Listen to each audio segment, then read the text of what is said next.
Hey there, CJ Math students, and welcome to homework 3.10. This is practice homework. It should look very familiar to your homework 3.9. So just really get into the groove of discounts, taxes, and then doing them both together. So remember, for number one, a discount means I'm going to go ahead and say it's 100 minus 40%. So that means I'm going to be paying 60% of the price. So that's 4,000 times 0.60. And when I do that, I should get my answer. Before I give you my answer, let's think about some answers that are totally incorrect. B is obviously incorrect because it's way too much. D is obviously incorrect because even if this was 50% off, that'd be 2,000. So that's incorrect. A is just too much as well. So our answer is definitely going to be C. And when you do the math, it actually works out as 2,400, exactly like our answer says. Right? Please make sure on number 2 you show the work like I did on number 1. On number 3, notice the difference. I put in tax this time. So it's different than number 1 in that you're doing 100 plus 5 or taking 105% of the price. So if the original price is $84.50, you're multiplying that by 1.04. I apologize that I forgot to say that calculators are okay. So 1.50, 1.05. That gives you $88 and 0.725. So this obviously, we look at this place value, it tells us to round up to 73. So A is our answer. If you notice, tax has got to be greater than 84. So B is incorrect because it's less than. D is incorrect because it's less than. C is just way too much tax. I would pause if I were you, show the exact work that I did on number 3 as you did on number 4.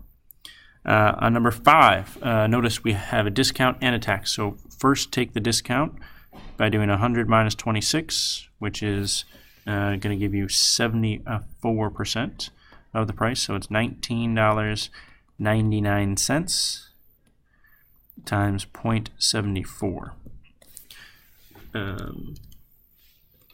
When I do that, I get a pretty long number actually. I get 14.7926. Don't round that just yet. Then let's tack on the tax. So 100 plus 3 is 103% of that number. So times 1.03. So 14.7926 times 1.03. That gives you a really long number again of 15.236378, right?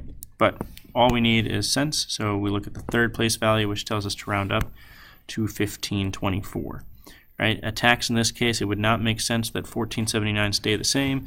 76 cents is just way too little, and then 20.59 is just way too much. If that confused you at all, I'd pause, I'd rewind, and I'd try and do number 6. Number 7, if I have an original price of $58,000, but it's a discount of 43%, so that's 100 minus 43, which I'm paying 57% of the price. So 58,000 times 0.57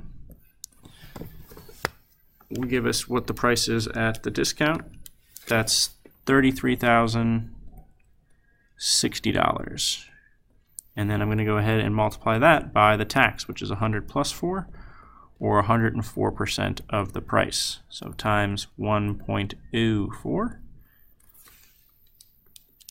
Notice that our answers, if we do real quick, B can't be an answer, C cannot be an answer, and D is just way too much. So obviously A is going to be an answer.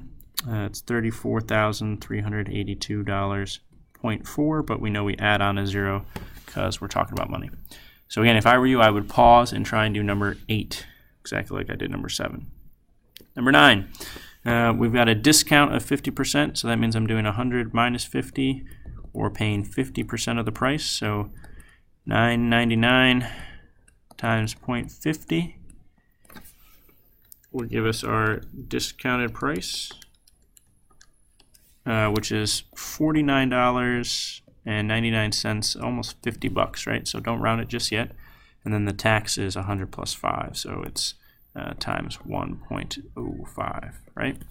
So times 1.05 gives us our answer of $52.49, 475. So it doesn't get rounded because the 4 tells us to stay the same. So $52.49. If I were you, I'd pause and try and do number 10. Let's look at number 11. It says the cake store is having a 50% off sale on all of its cakes.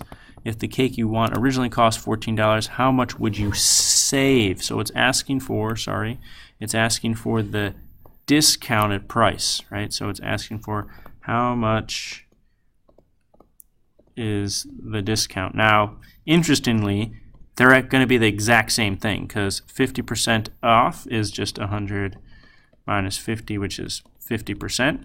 So really, all I'm doing here is 14 times 0.50 because the discount was 50%. This actually would get us our sales price, but we just want what the discount is worth, and it's actually we're going to save $7. We're also going to pay $7 for the cake. That's how that kind of percent works. Again, for the next problem, it's the same type of problem, but this time it's 25%. So again, you don't need to do 100 minus 25 and then multiply it by 75. You want to get just how much the discount is worth, so how much you're saving. So notice the difference. So 13, Tiffany bought a new pair of socks at the store. They're having a 25% off sale. The regular price is $26. How much did she pay with the discount? So what's the sales price? Sales price this is what this is asking. So because it's 25% off, I do have to do 100 minus 25 to get, I'm paying 75% of the price because I'm trying to, again, find how much I pay at the register, the sale price. So 26 times 0.75 gives us $19.50. That's how much I will pay at the register. If I was asking how much I'd save, then, remember this is how much I pay, this is how much I save. Save would just be 26 bucks times 0.25. But this is not what they're asking for. So they're asking for how much we pay, right? And lastly, number 15. William buys a basket of lemons on sale, $7 before tax. The sales tax is 16%. What is the total price he pays? So again, since I'm searching for the total price, I am end up going to actually go 100 plus 16, which is I'm going to pay 116% of this price. So $7 times 1.16. And when I do that, I get $8.12. Okay, so again, notice the difference because this asks me how much I paid. If I want to do how much just the tax was, I just do 7 times 0.16. But because I'm asking how much I pay, then I do $8.12 there. All right. Any questions, please give me a call.